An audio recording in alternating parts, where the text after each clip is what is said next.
Hallo und willkommen in meiner Schmiede. Gondor hat um Hilfe gerufen und natürlich wird Rohan antworten. Für alle die, die es nicht mitbekommen haben, Michi vom Würfelorden hat eine kleine Herausforderung ausgesprochen und der stelle ich mich natürlich. Darin hätte er gerne einen Rohirrim gebaut, der auf den Feldern des Pelennor kämpft, um Minas Tirith zu befreien. Kein Problem, das kriege ich hin. Natürlich gibt es jetzt die Herausforderung zurück und da Gondor um Hilfe gerufen hat, Michi, würde ich sagen, bau mir jemanden, der Hilfe braucht. Einen Krieger aus Gondor, einen Waldläufer aus Ithilien, was auch immer du möchtest, aber ein Modell aus Gondor. Wie bei mir natürlich auch, sollte es ein Charaktermodell sein, also ein Hauptmann. Niemand Spezielles, ein Hauptmann, jemand, der als ein Charaktermodell benutzt werden kann. Das wären eigentlich meine Herausforderungspunkte. Und da würde ich sagen, leg los. Hier geht es jetzt auf jeden Fall mit dem Hauptmann für Rohan weiter. Als Grundlage dienen mir dafür wie immer ein Krieger der Toten von Dunhag und ein spanischer Ritter von Reconquer Design. Los geht's! Als erstes wird das Modell von Reconquer Design an der Hüfte geteilt. Ich habe auch schon Bilder gesehen, in denen diese Reiter einfach Federn bekommen haben und als Elfenkavallerie eingesetzt werden. Das passt sehr gut zu den Bildern von Angus MacBride aus den 80ern, aber so soll mein Reiter ja nicht aussehen. Weiter geht es mit dem Toten von Dunhag. Auch der wird zuerst an der Hüfte geteilt, weil ja nur der Oberkörper gebraucht wird. Allerdings wird auch der nicht komplett gebraucht, weswegen der Geist gleich seinen Kopf verliert. Der wird später durch einen Wikingerkopf von Victrix ersetzt werden. Es könnte auch ein Angelsachse sein, das weiß ich immer nicht, wenn ich die Teile aus der Bitsbox fische.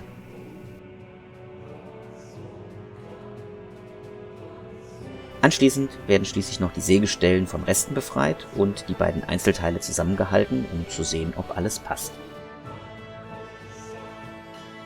Bei diesem Reiter wollte ich auch etwas machen, was ich schon bei anderen Modellen gemacht habe. Ich wollte die Beinpanzerung des Geistes verwenden. Also habe ich angefangen, den Unterkörper des Modells auch noch zu zerlegen und die Panzerung abgesägt. Dabei achte ich darauf, so zu sägen, dass die Panzerung nicht zu dick oder zu dünn wird.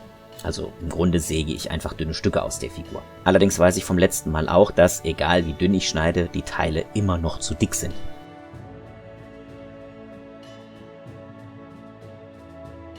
Also kommt die Feile zum Einsatz und auch an den Beinen wird etwas Material entfernt, damit alles gut zusammenpasst.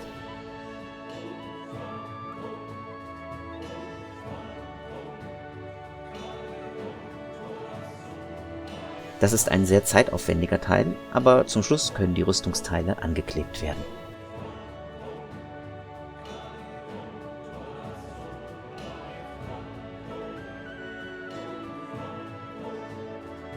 Als nächstes kommt der Oberkörper an die Reihe.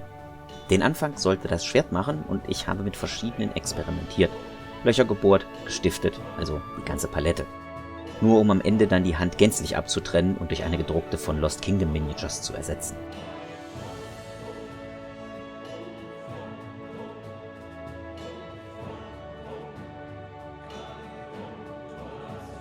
Kopf und Mantel sind bereits am Modell dran, also wird der Oberkörper auf die Beine geklebt, wie immer, alles durch Messingstifte verbunden.